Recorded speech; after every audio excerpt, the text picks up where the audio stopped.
আসসালামু আলাইকুম। আমি আপনাদেরকে আজকে দেখাবো সবজি দিয়ে পোলাওয়ের চাল এবং ভাতের চালের মিশ্রণে একটি মজাদার খিচুড়ি। এটি প্রথমে আমি চুলায় একটি পাতিল বসিয়ে নিয়েছি, এর মধ্যে পরিমাণ মতো তেল দিয়ে নেব। এখানে আমি পরিমাণ মতো তেল দিয়ে দিয়েছি এবং তার থেকে কেটে রাখা পেঁয়াজ আর মরিচ 6-7টা মতো কাঁচা মরিচ ভালো করে দিয়ে নিচ্ছি। তেল দিয়ে দিয়েছি, এবার ভালো করে নেব। এর মধ্যে আমি একটা কালো এলাচ, দুটো সাদা এলাচ আর একটা দারচিনি, একটা তেজপাতা দিয়ে দিয়েছি আর 2-3টে লং দিয়ে দেবো। এর মধ্যে আমি হাতে চামচ গরম মশলা গুঁড়ো আর পরিমাণ লং দিয়ে দিয়েছি। হাতে চামচের থেকে একটু বেশি আমি এর মধ্যে রসুন বাটা, আদা বাটা আর হলুদ গুঁড়ো দিয়ে দিয়েছি।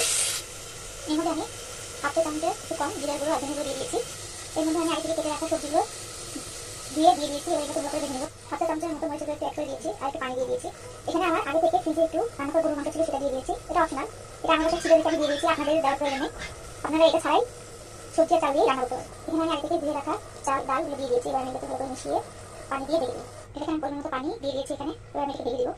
এখানে তৈরি হয়ে গেছে আমাদের মজাদার খিচুড়ি। আপনারা বাসায় ট্রাই করে দেখতে পারেন, খেতে কিন্তু দারুণ হয়।